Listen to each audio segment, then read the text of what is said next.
আসসালামু আলাইকুম, কেমন আছেন সবাই? ভালো আছেন? আমি আছি আলহামদুলিল্লাহ ভালোই। তো আমি আজকে আপনাদের একটু ইয়াম্বো দেখামু।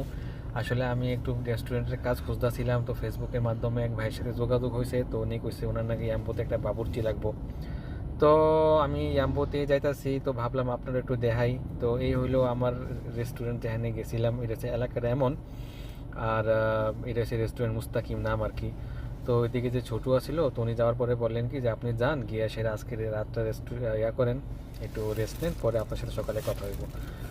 তো এই বাসায় নিয়ে এলো পরে আপনারও একটু ভাবলাম যে আমি একটু দেখাই যে কেমন আমার রুমটা। তো শুরুতে তো আসার পরে তো একটু ভালোই লাগছিল, কারণ এলাকাটা আমরা যেমন একটা ছোট একটা পুরানো এলাকা, যেমন এই দেশে এমন এলাকা আমরা বড় হয়েছি, ওই সব পুরো এরকম এলাকা দেখতে অনেক ভালো লাগছিল, পুরানো জমানার কথা মনে হয়েছে। কিন্তু ঘরের ভিতরে ঢুকানি পাই একদম ভালো লাগছে না, কারণ আমার না এইদিকে ঢুকার পরে দেখি লাইট নাই, কিছু নাই, ঘর ময়লা, কার্পেট ময়লা, সব ময়লা ভাই। ঘরের কার্পেট আর রাস্তার মধ্যে কোনো পার্থক্য নাই, তো খুব খারাপ লাগছে আমার কাছে। মানে কারেন্টই নাই ভাই, লাইটেই নাই। এই যে দেখেন আমার এই বিছনার দিছিল, কইছিল যে এটাতে আমি থাকার লিগে আর কি, ময়লার অবস্থা দেখেন ভাই। কিন্তু মনে করছে ঠিক আছে, আর আসছি যেহেতু অনেক দূর থেকে, প্রায় 350 কিলোমিটার চিন্তা থেকে, তো থেকে নেই। তো এটা দেখেন ভাই, একটা বাথরুমও ছিল দুইটা, এই দুই বাথরুমে দুর্গন্ধ ছাড়া কিচ্ছু নাই ভাই। এই বাথরুমে তো পানিরই ব্যবস্থা ছিল না, মানুষ এমনিই বাথরুম করে করে আয় পড়তো, দুর্গন্ধ। এটাতে একটু পানির ব্যবস্থা আছিল ঠিক, কিন্তু ময়লার দিক দিয়ে দুটোটাই সমান সমান, গোসলেরই কোনো ইয়া নাই ভাই, দেখেন আপনারা।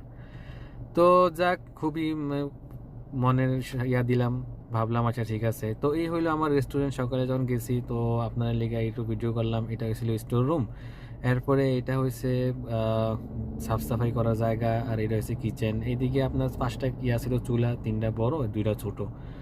তো আমারে কইলো কি যে আপনি আজকে প্রথম দিন তো একটু রান্না বান্না করেন, তো একটু মুরগি রান্না করছিলাম। এই যে দেখেন ভাই, কত সুন্দর করে লাল লাল করে মুরগিটারে কষাইতাছি। তো মুরগি রান্না করছি, এরপরে গরুর গোস্ত রান্না করলাম, এরপরে ডাইল রান্না করলাম, এরপরে রান্না করছিলাম আরও আরেকটা কি জানি, ডাল কি দিলে মনে হইব, সত্য কথা যেটা মনে নাই। খাসির গোস্ত রান্না করছি। এরপরে ছোটো মাছ রান্না করলাম, এরপরে ভাজি রান্না করলাম।